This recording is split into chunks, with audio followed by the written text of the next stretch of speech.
Ya, tapi Link masih direspek sih untuk Big Fam ya. Karena berhadapan dengan pilot yang kuat pastinya, masih tetap merepotkan juga. Alberto ya. Kasarnya pesawat tempurnya disetirnya sama si Tom Cruise. Aduh. Betul kamu. Kanannya dia ambil Tamus untuk di ESP laner, kayaknya dia ada jungler. Yes. Like I said before. Oke. Karena kalau dia paksa ini, tapi ini menurut aku, ini kita belum ada switch ya. Iya. Ini karena opini aku pribadi. Kalau kayaknya akan taruh di offlane, itu akan berat untuk lawan Esmeraldanya. Mungkin untuk head to head dari pilot, aku nggak ngomong itu ya, tapi head to head untuk dari segi hero-nya, Bung. Ya, cuman yang seremnya di sini adalah 3 hero yang dipakai oleh Arceus ini. Mereka ada di garis depan. Weakness point-nya nih yang bakal lincer nanti. Jadi benar-benar bakal mengandalkan gold laner untuk Big Fam. Tapi tapi kita boleh lihat strat kontrolnya. Berapa banyak yang harus memaksakan dari seorang one-one itu menggunakan Hills of Flower. Oke. Dan itu dia Karina yang sudah ditebak-tebak tentunya. Ya. Yang akan menjadi jungler untuk Geek Farm. Dan Karina menurut kesini adalah Karina tank. Karina tank ini. Dia nggak bisa langsung ke dash in, tumbangin satu yang tebel seperti Itu Akai, tebel Tamus, Kufra. banget, iya. Kecuali memang muter belakang dapat tapi dan Cloud. Tapi kita udah melihat case-nya di mana Karina muter belakang di MDL ya. Itu Yes. gagal lawan Benar. Makito. Benar. Karena makanya ketika Balmond ditumbangin, ini menurut aku akan ada perebutan Karina. Karena ini Balmond itu sangat menutup banget membuat Karina bebas. Tapi balik lagi, Akai head to head dengan Karina. Untuk posisi sekarang dengan cross control dimiliki dari RRQ. By draft, RRQ menang di posisi early to mid. Ya kan, walaupun dia punya late game insurance juga, dia punya Eve, dia punya Cloud. Tiger on defense, dia punya Cloud.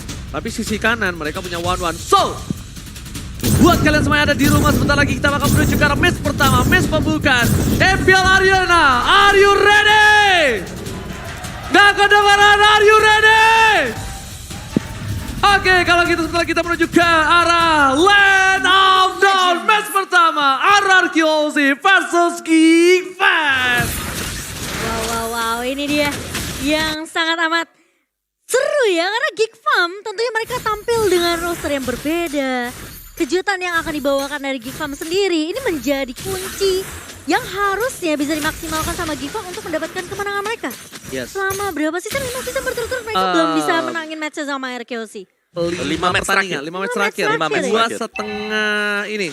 2,5 tahun. 2,5 tahun ya. Yes. Oh tapi Baloski dengan Iron Hook-nya belum bisa menculik ke arah seorang Skylar kali ini. Sementara di area atasnya ini Cadira yang bakal di babysit sepertinya sama seorang Baloski. Sama satu hal sih, aku penasaran untuk mic check setelah game match ini selesai. Komunikasinya apakah ada barrier language, ya kan? Karena ini Iya, kan iya. salah satu tim yang membuktikan kalau komunikasi itu sebenarnya bukan menjadi masalah adalah Onyx di season yang ketiga. Betul. Mendominate sampai MSC. Ya, Ya, waktu dong? ada... Iya. Kalau kita boleh bahas tentang barrier language, ya, salah satu tim yang pernah menembuskan sejarah ya Onyx.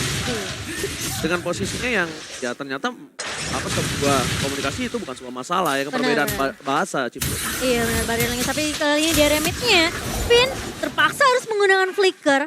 Keluar dari jeratan Baloski dan juga Alzora mencoba untuk memberikan poke damage di area mid-nya. Sementara Clay bakal coba untuk lebih kalem terlebih dahulu, meng-clear minion secepat mungkin sembari menunggu ganking yang akan dilakukan oleh Geek Farm kali di area atasnya. Skylar masih bisa untuk menjaga posisi tentunya. Cukup aman dari Skylar karena posisinya minionnya masih ada satu nih. Yes, benar. Tapi satu hal, ketika tadi ada invite di atas dan tidak berhasil mendapatkan Skylar, tandanya mereka akan rugi ketika adanya turtle fight. Sword skill yang sudah banyak dikeluarkan oleh tim Geek Fam akan ketertinggalan dan bahkan harus recall dulu untuk menuju ke arah turtle. Lihat, Geek Fam kali ini mereka kehilangan turtle pertama dengan free. Tidak ada contest, tidak ada kesenggolan dan bahkan di arah softline sana Skylar. Akankah still survive? Skylar still survive. Gak ada weakness point ditemukan dari dalam. Oh my god, flicker from Baloski. First blood di APL season yang ke-10 ternyata diambil oleh pemain Filipina, Baloski. Iya itu nice follow up dari Baloski tadi. Karena kalau gak ada dia pastinya dia gak bisa dapetin ini juga untuk first blood. Karena mereka harus bisa menukarkan objektif turtle tadi. Dengan satu objektif yang lain, yaitu di gold lane. Jadi ini bener-bener nge-cover ke arah dari Kadira. Iya, Kadiranya belum tumbang meskipun sudah terkena poke damage juga tadi dicicil dengan blessing 2 dari seorang Skylar. Tapi dengan first blood yang jatuh ke tangan seorang Baloski, ini RKO sih mereka harus membuat space yang lebih banyak lagi untuk Skylar dari segi farmingan. Karena akan sedikit tertinggal dari seorang Kadera yang tadi memang juga udah recall ya. Yes. Sementara dari area atasnya, Vin sepertinya akan bergerak lebih agresif untuk membabysit seorang Skylar. Sembari kita melihat kali ini pemain dari RQC mereka masih cukup ya bisa jaga tempo permainannya sih. Perbedaan tidak terlalu jauh. Meskipun mereka sudah mendapatkan turtle-nya yang pertama tapi turtle kedua. Yang akan kita lihat tentunya apakah teamfight akan dibuka di sini. Karena Skylar udah mulai join teamfight-nya. Yes, bisa-bisanya loh dia yang ngamanin Little Wonder tadi. Tapi kita di sini dari segi emblemnya Opung Wawa, silakan. Yes, dari emblemnya sendiri juga masih ada movement speed ya pastinya buat semuanya. Tapi aku pengen lihat dari Akai sih, Demon Slayer. Oke, dia masih ada battle cooldown reduction. Jadi dari untuk perang Retribution ini seharusnya masih bakal dimenangkan nantinya oleh Akai. Oke, gak ada yang lihat Win di depan sana Tyrant Rage-nya. Tapi kayaknya posisi dari tim Geek Fam mereka sudah melakukan cutting posisi di arah bottom. Dia benar-benar mau set up untuk melakukan satu buah fight dari Turtle. Tapi ternyata R7 nampaknya di posisi Purple Buff akan memaksakan Hans untuk menggunakan Retribution-nya. Yes, Retribution digunakan ketika Turtle udah muncul. Ini tandanya akan menjadi free. Dan problemnya adalah kalau free kayak gini, Skylar yang harus berhati-hati. Skylar harus mundur, harus aware. Dan V di depan sana akan terperangkap dan harus ditumbangkan. Crossbow of Tank kali ini belum dikeluarkan, bahkan berhasil mendapatkan pin. Kalau pin yang tumbang dan Turtle slain by Samsung Galaxy A7 diamankan Arkeoshi, itu masih diuntungkan Arkeoshi. Iya, Karena pin. tapi secara masih ada pertukaran yang dilakukan oleh Geek Fam sendiri. Jadi mereka nggak rugi-rugi banget juga. Dan Kadira tadi yang dapetin poin kill-nya. Iya. Jadi dia masih akan jauh lebih fat. Tapi Baloyski langsung menculik ke arah seorang Clay. Masih punya sprint, masih bisa survive dari seorang Clay. Padahal Iron Hook-nya sudah connect tadi dari seorang Baloyski. Yes, Clay kali ini still survive. Tapi lihat flicker yang dikeluarkan oleh seorang Baloyski benar-benar menjadi sebuah impact. Dan kalau misalnya aku boleh lihat, ini dari item game. Dimana seorang Skylar, dia benar-benar defensif banget dengan item yang dia miliki. Tapi di sisi sebaliknya, bahkan dari Tamus, dia pengen ofensif dengan adanya dominance ice yang akan dimiliki dari seorang Luke. Mungkin ada life drain, tapi untuk damage dia nggak bisa nahan sekuat itu. Iya, dia bakal jadi tahan badan di area depan sih. Pengen mention sebenarnya dari Karina sih. Dimana berarti dia harus masuk benar-benar mengandalkan rekan-rekannya terlebih dahulu. Dia nggak bisa opening sama sekali karena dengan full item damage pasti dia tipis banget. Iya, Yes, dia benar bakal banget. jadi eksekutor mungkin. Betul. Atau hanya ngepok aja dari awal. Dia bakal incer targeting kalau menurut aku. Dia Iya. akan targeting entah ini mungkin Clay atau Clay. Skylar. Pasti dua itu, nggak ada lagi siapapun. Dan Nggak lihat, bisa soalnya. Rest belum dikeluarkan. Langsung ada satu memplodi harikan soal seorang Alpha tebang real world manipulation. Baloyski. Menutup permainan, lihat Skylar. Dia tahu diri posisinya tidak cukup baik. Crossbow of Tank belum dikeluarkan. Sadera, aku nggak tahu kenapa. Sadera ini emang oke, dia punya trigger disiplin yang bagus untuk dari segi Crossbow of Tank. Tapi balik lagi, terlalu menahan. Itu juga tidak cukup baik.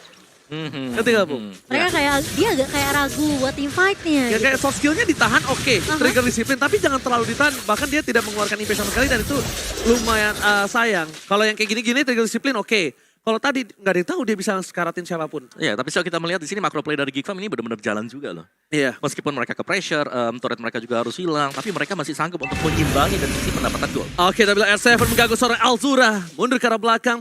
Memberikan space untuk seorang Albert. Tapi lihat Esmeralda still di bottom lane. Dia mau tetap menangin. Dan lihat Tyrant Rage dikeluarkan, dipoloskan. Baloyski masih bisa melingkar ke arah belakang. Membuat satu buat turtle didapatkan oleh seorang Albert. Oh my god, Skylar. Skylar. What are you doing? Gak ada blinker dan pakai Skylar. Almost done.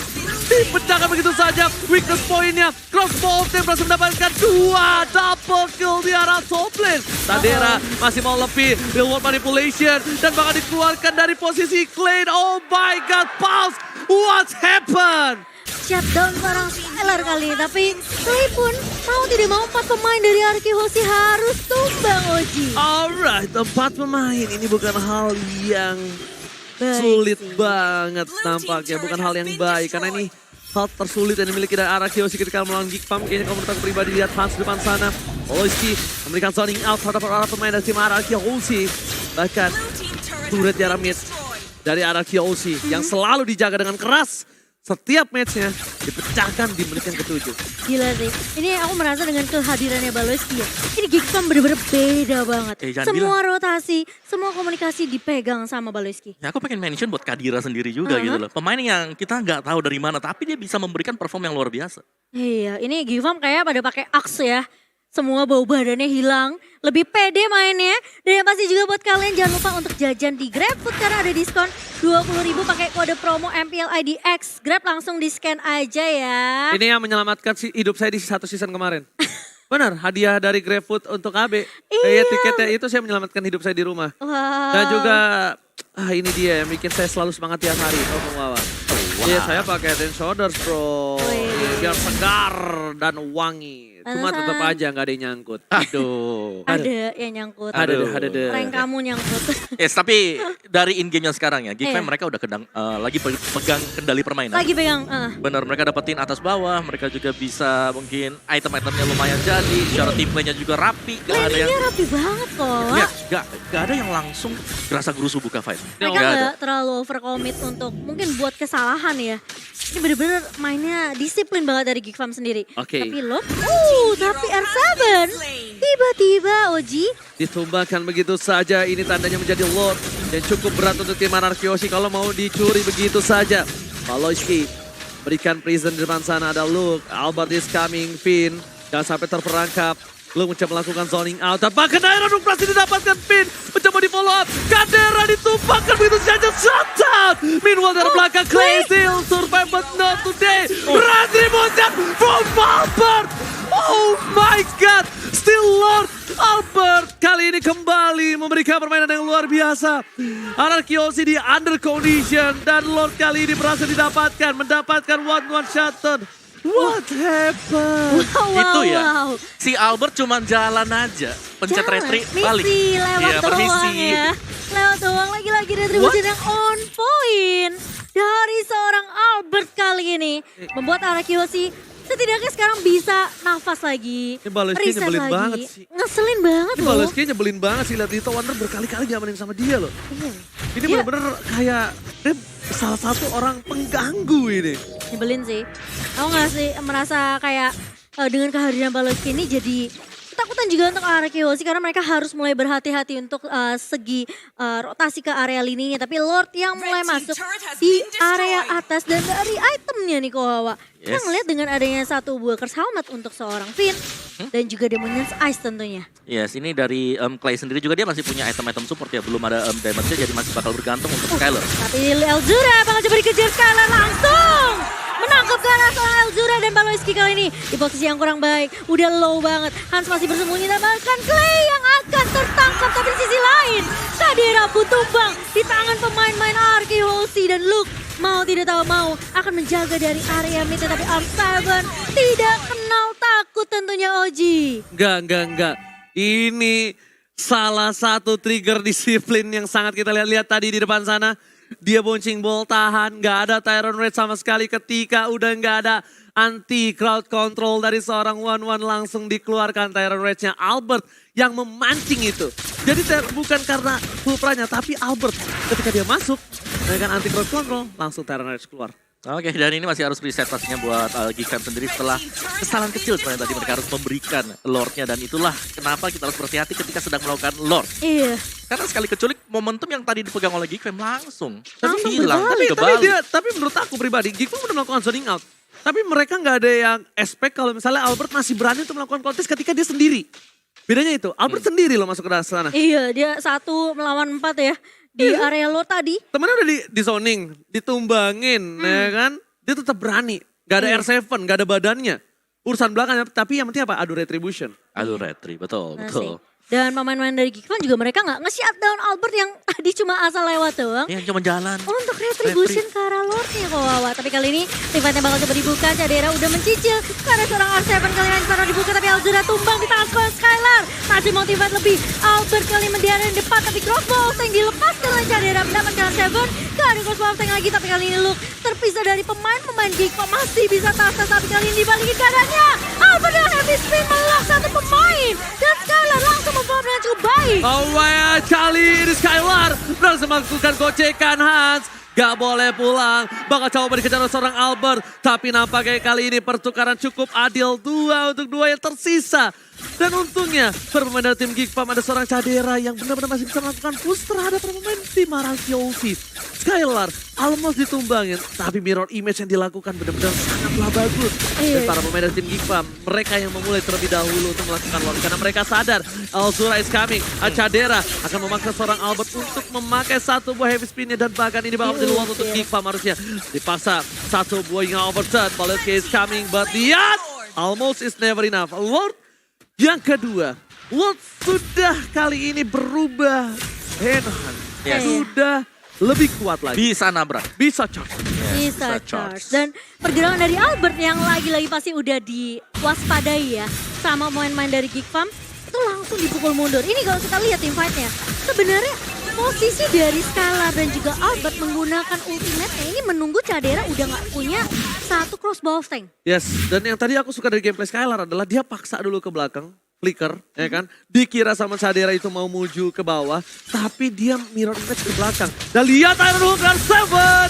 Kali ini membuka satu buah weakest point dan ini kira tim Cadera. Kali ini berhasil mendapatkan satu buah turret. Masih mau lebih, Baloyski coba untuk mengekes siapapun yang akan didapatkan. Jangan sampai dari seorang Skylar!